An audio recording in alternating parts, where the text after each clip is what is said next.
نیکیوں کے اس موسم بہار رمضان المبارک میں ضرورت ہے کہ ہم انسانیت کی سب سے عظیم ہستیاں انبیاء کرام کے قصے سنیں تاکہ ان کی روشنی میں ہم اپنی زندگی میں سدھار لا سکیں۔ تو آئیے سنتے ہیں پروگرام نبیوں کے قصے۔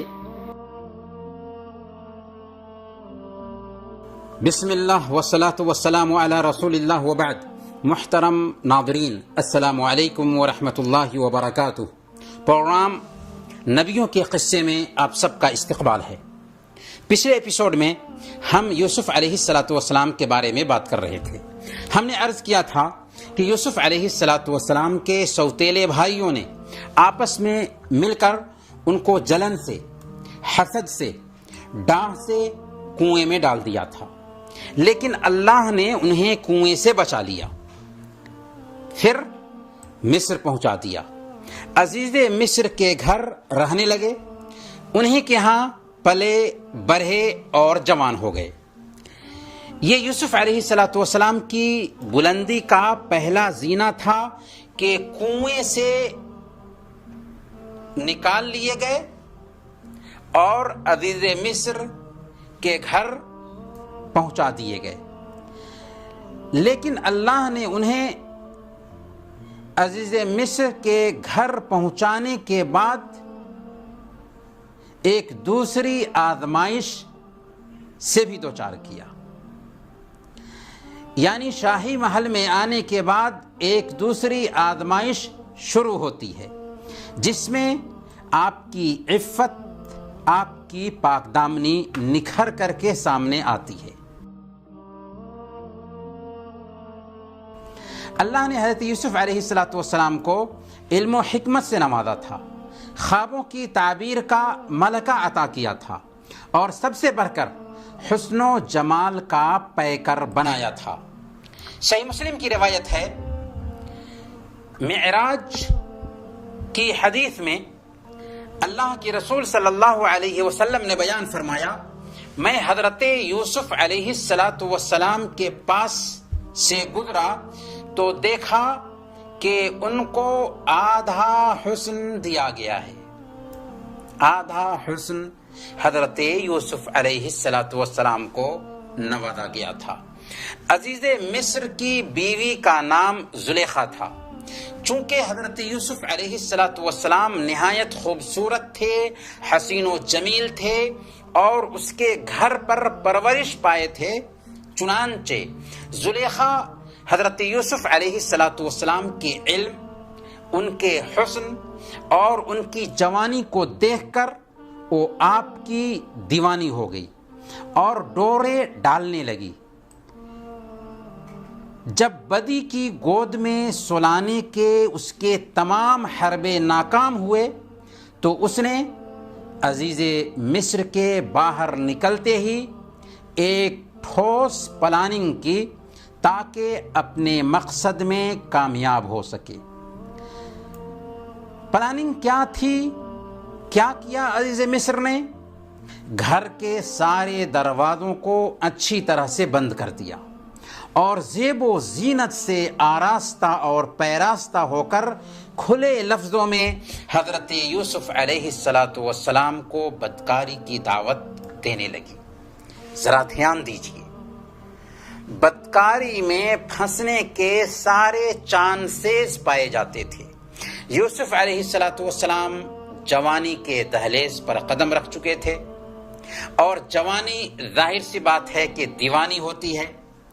غیر شادی شدہ تھے، دیار غیر میں تھے اور خریدے گئے غلام تھے۔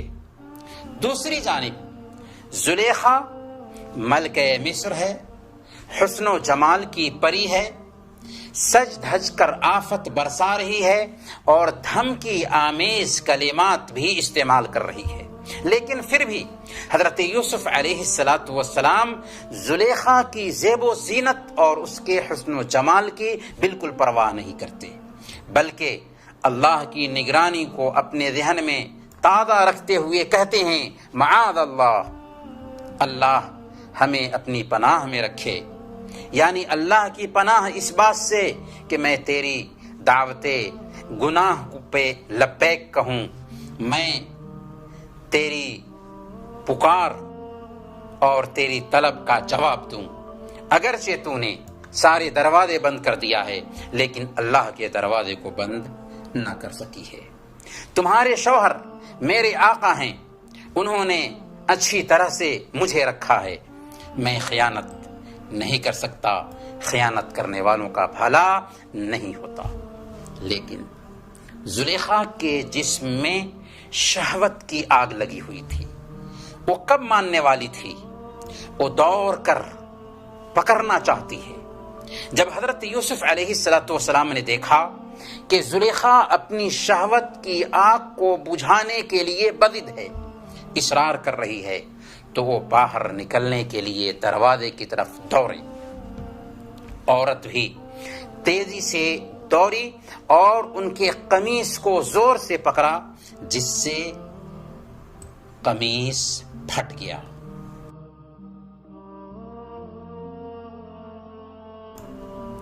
اسی بیچ دروازے پر عزیز مصر پہنچ جاتا ہے۔ یہ عجیب اتفاق تھا کہ عزیز مصر اسی حالت میں گھر آ جاتا ہے، دروازے پر پہنچ جاتا ہے۔ چہرے کی کیفیت تار کر اس کی غیرت جاگ اٹھتی ہے، لیکن ماجرا کیا ہے کچھ پتہ نہیں چل رہا ہے۔ اس کی بیوی نے خیانت کی یا اس نوجوان خوبصورت لڑکے نے خیانت کی؟ اس سے پہلے کہ حقیقت معلوم کرے، زلیخا سارا الزام حضرت یوسف علیہ السلام کے سر ڈالتے ہوئے ڈھٹائی کے ساتھ سزا کی تجویز بھی کرتی ہے۔ کہتی ہے ما جزاء من اراد باہلک سوءا الا ان یسجن او عذاب علیم، جو شخص تیری بیوی کے ساتھ برا ارادہ کرے بس اس کی سزا یہی ہے کہ اسے یا تو قید کر دیا جائے یا اسے دردناک سزا دی جائے۔ دیکھیے، یہ ہے عورت کا فتنہ، یہ ہے عورت کا فریب، خود غلطی کی اور سارا الزام حضرت یوسف علیہ السلام کے سر ڈال دیا۔ یوسف علیہ السلام نے فوراً اپنے سر سے الزام کو اتارتے ہوئے کہا ہی راودتنی عن نفسی، یہی مجھے پھانسنے کی کوشش کر رہی تھی، میری اس میں کوئی غلطی نہیں ہے۔ عزیز مصر پریشان ہے، اسے سمجھ میں نہیں آ رہا ہے کہ کیا کرے اور کیا نہ کرے کہ اچانک اس کے خاندان کے ایک شخص نے بڑی اچھی بات کہی۔ کیا کہا؟ قرآن نے اسے نقل کیا۔ اس نے کہا ان کان قمیصہ قد من قبل فصدقت وہو من الکاذبین، اگر یوسف علیہ السلام کا قمیص آگے سے پھٹا ہو تو عورت سچی اور یہ جھوٹا ہے، کیونکہ ایسا ہو سکتا ہے کہ یوسف نے بدتمیزی کی ہو اور زلیخا نے اسے پیچھے ہٹانے کی کوشش کی ہو، جس کے نتیجے میں کرتا آگے سے پھٹ گیا ہو۔ وَإِن كَانَ قَمِيصُهُ قُدَّ مِن دُبُرٍ فَكَذَبَتْ وَهُوَ مِنَ الصَّادِقِينَ، اور اگر اس کا قمیص پیچھے سے پھٹا ہو تو عورت جھوٹی ہے اور یوسف سچا ہے، کیونکہ ہو سکتا ہے کہ یوسف اس سے بچنے کے لیے بھاگے ہوں اور زلیخا نے پیچھا کر کے پکڑنا چاہا ہو، جس کی وجہ سے کرتا پھٹ گیا ہو۔ اور حقیقت میں ہوا بھی ایسا ہی تھا کہ یوسف علیہ السلام کا کرتا پیچھے سے پھٹا تھا۔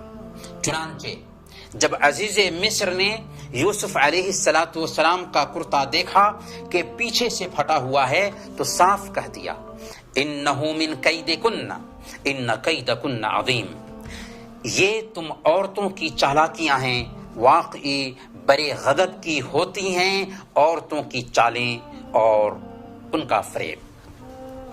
مطلب سمجھ میں آ چکا تھا کہ الزام زلیخا پر ثابت ہو چکا ہے، لیکن شوہر نہ شور ہنگامہ کیا، نہ غصہ ہوا، اس کے نزدیک اہم بات یہ تھی کہ معاملہ راز میں رہے، وہ معاملے کو طول دینا نہیں چاہتا تھا، اسی لیے اس نے یوسف علیہ السلام کی طرف متوجہ ہو کر یوسف علیہ السلام سے کہا، یوسف اعرض عن ھذا، یوسف جو کچھ ہوا سو ہوا، جانے دو، درگزر کرو، بھول جاؤ اس ٹاپک کو۔ اور بیوی سے کیا کہا؟ بیوی سے کہا کہ اے عورت، تو ہی قصوروار ہے، معافی مانگ، تو ہی اصل میں خطا کار تھی، غلطی تیری ہی ہے، یوسف کی غلطی نہیں۔ عزیز مصر نے معاملے کو نظر انداز کرنے کی کوشش کی تھی، لیکن کیا معاملہ چھپ گیا؟ بات اونچے گھرانے کی تھی، دیواروں کے بھی کان ہوتے ہیں، گھر کے نوکر چاکر اور خادم ہوتے ہیں، معاملہ چھپ نہ سکا اور کانوں یہ معاملہ پھیلنے لگا۔ درباریوں اور سرداروں کی عورتیں آپس میں چرچا کرنے لگیں اور عار دلانے لگیں کہ دیکھیے کیسے عزیز کی بیوی اپنے نوجوان غلام کے پیچھے پڑی ہوئی ہے اور اپنی شہوت کی آگ بجھانا چاہتی ہے۔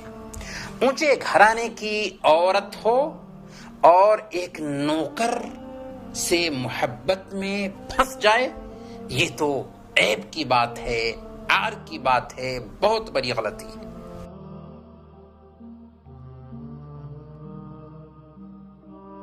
جب زلیخا نے شاہی گھرانے کی عورتوں کی مکارانہ باتیں سنی تو اس نے چاہا کہ ان عورتوں کے سامنے اپنا عذر پیش کرے اور انہیں بتا دے کہ یوسف ایسا ویسا آدمی نہیں ہے جیسا وہ عورتیں سمجھتی ہیں۔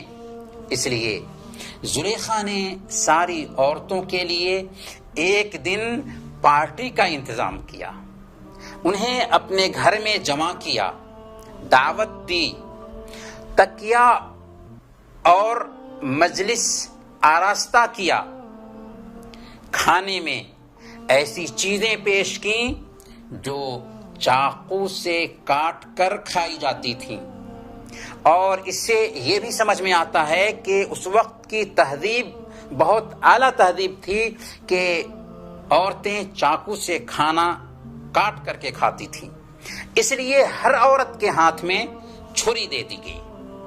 اس نے حضرت یوسف علیہ السلام کو بہترین لباس پہنایا، تیار کیا، پھر جب عین اس وقت جبکہ وہ عورتیں پھل کاٹ کاٹ کر کھا رہی تھیں، زلیخا نے حضرت یوسف علیہ السلام کو حکم دیا کہ اسی وقت ان عورتوں کے پاس آ جائیں۔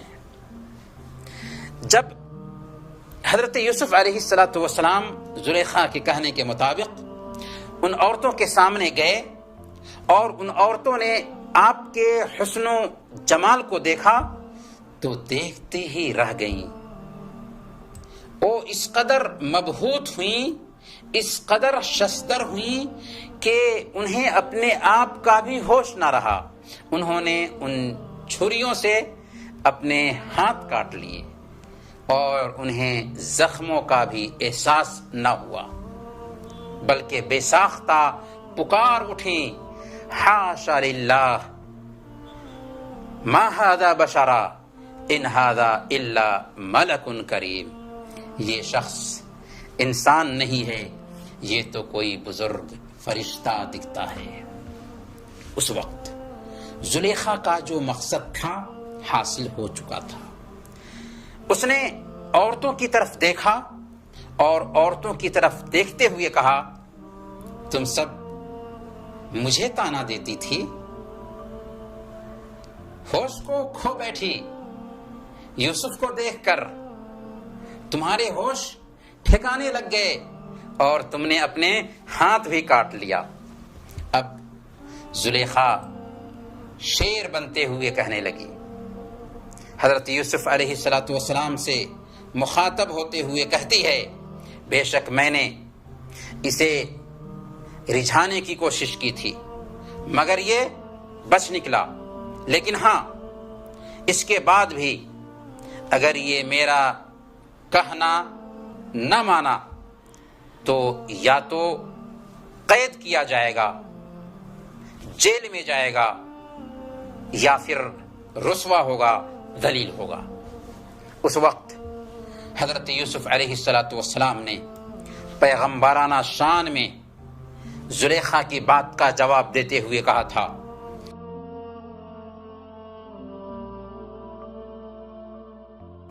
رب السجن احب الی مما یدعوننی الیہ، اے میرے رب قید مجھے منظور ہے بنسبت اس کے کہ میں وہ کام کروں جو یہ مجھ سے چاہتے ہیں۔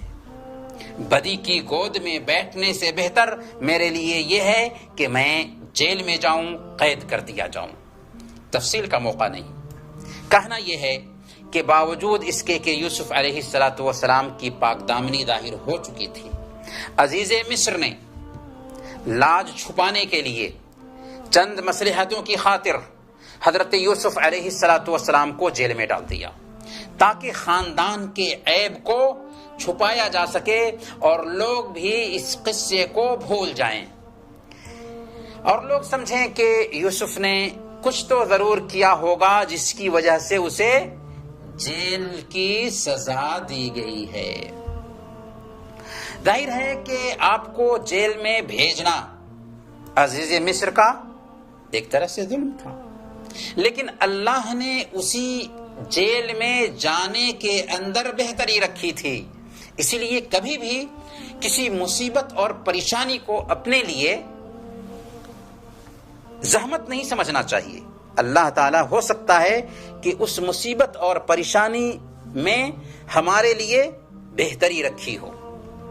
اس طرح آپ جیل گئے اور عورتوں کی شرارت سے محفوظ ہو گئے۔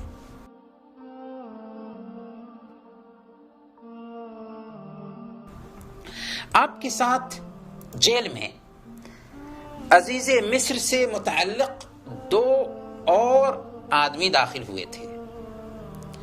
دونوں نے جیل میں ایک رات ایک ہی طرح کا خواب دیکھا تھا۔ دونوں نے جب حضرت یوسف علیہ السلام کے اندر نیکی اور فراست دیکھی تو حضرت یوسف علیہ السلام کے پاس آئے اور اپنا اپنا خواب حضرت یوسف علیہ السلام کو سنایا۔ ایک نے اپنا خواب بیان کیا کہ میں نے آج کی رات خواب دیکھا ہے کہ شراب کے لیے انگور نچوڑ رہا ہوں، اور دوسرے نے کہا کہ میں نے آج کی رات خواب دیکھا ہے کہ اپنے سر پر روٹیاں اٹھائے ہوا ہوں اور پرندے اس میں سے لے لے کر کھا رہے ہیں۔ دونوں نے اپنا اپنا خواب حضرت یوسف علیہ السلام کو سنایا اور گزارش کی کہ ہمیں اپنے اپنے خواب کی تعبیر بتا دیجیے۔ حضرت یوسف علیہ السلام نے ان سے کہا کہ میں تمہارے خوابوں کی تعبیر سے واقف ہوں اور میں تمہارے خوابوں کی تعبیر بتاؤں گا۔ یہاں جو کھانا ہمیں ملا کرتا ہے اس کے آنے سے پہلے پہلے تمہیں ان خوابوں کی تعبیر بتا دوں گا۔ البتہ وہ اللہ پر ایمان سے محروم تھے، وہ دونوں اللہ کی پہچان نہیں رکھتے تھے، اس لیے خواب کی تعبیر بتانے سے پہلے حضرت یوسف علیہ السلام نے مناسب سمجھا کہ موقع کو غنیمت سمجھتے ہوئے ان کو توحید کی دعوت دی جائے۔ چنانچہ حضرت یوسف علیہ السلام نے کہا کہ میں توحید پرست ہوں، توحید پر کاربند ہوں، ایک اللہ کی عبادت کرتا ہوں۔ اے جیل کے ساتھیوں، ذرا غور کرو، کیا کئی بھگوان بہتر ہیں یا ایک اللہ جو زبردست اور طاقتور ہے؟ اس غالب اللہ کے سوا جن کی تم پوجا کرتے ہو وہ سب محض نام ہیں جسے تم نے اور تمہارے باپ داداؤں نے اس لیے بنا لیے ہیں کہ ان کی پوجا کر سکیں. اللہ نے ان کی کوئی دلیل نہیں اتاری. اس لیے موحد بن جاؤ، ایک اللہ کی عبادت کرنے لگ جاؤ. یہ ہے جیل میں دعوت یوسفی. ایک مسلمان کی سب سے بڑی خوبی یہ ہوتی ہے کہ وہ خیر خواہ ہوتا ہے. وہ انسانوں تک توحید کا پیغام پہنچانے کے لیے فکر مند ہوتا ہے، انسانوں کو اپنے رب سے ملانے کے لیے فکر مند ہوتا ہے، اور توحید کی دعوت پہنچانے کے لیے موقع کی تلاش میں لگا رہتا ہے. برکیف جب توحید کی دعوت دے چکے تو اس کے بعد حضرت یوسف علیہ السلام نے حسب وعدہ ان کے خوابوں کی تعبیر بھی بتائی. آپ نے فرمایا کہ سنو، تم میں سے ایک آدمی بادشاہ کو شراب پلانے پر مقرر ہوگا اور دوسرا سولی پر لٹکایا جائے گا، اور پرندے اس کا سر نوچ نوچ کر کھائیں گے. ظاہر سی بات ہے کہ سولی پر لٹکا دیے جائیں گے تو پرندے اس کے سر سے نوچ نوچ کر کھائیں گے. یہ ہے تم دونوں کے خوابوں کی تعبیر. پھر جو نجات پانے والا انسان تھا اس سے خطاب کرتے ہوئے حضرت یوسف علیہ السلام نے فرمایا کہ جب تم یہاں سے نکلو گے اور بادشاہ کے پاس جاؤ گے تو اذکرنی عند ربک، اپنے بادشاہ سے میرا ذکر کرنا مت بھولنا. اپنے بادشاہ سے میرا ذکر کرنا، میرے بارے میں بتانا، یعنی بادشاہ کو میرا معاملہ بتانا کہ ذرا وہ میرے حوالے سے سوچیں، غور کریں کہ مجھے کس جرم کے پاداش میں جیل میں ڈالا گیا ہے. لیکن ہوا کیا؟ وہ قید خانے سے نکلنے کے بعد بادشاہ سے اس کا تذکرہ کرنا بھول گیا. اس کو یاد ہی نہیں رہا کہ جیل میں کسی اچھے انسان کے ساتھ معاملہ ہوا تھا، اس نے خواب کی تعبیر بتائی تھی اور اس نے کہا تھا کہ بادشاہ کے پاس میرا ذکر کرنا. اس طرح یوسف علیہ السلام تقریباً 9 سال تک جیل میں پڑے رہے. اب سوال یہ ہے کہ جیل سے کیسے نکلے، وزیر خزانہ کیسے بنے، اپنے ظالم بھائیوں کے ساتھ کیسا معاملہ کیا، اور قصہ یوسفی سے ہمیں کیا سبق ملتا ہے. ان سارے نکات پر ہم اگلے ایپیسوڈ میں بات کریں گے انشاءاللہ. تب تک کے لیے اجازت دیجیے. وصلی اللہ علی نبینا محمد وعلی آلہ وصحبہ اجمعین.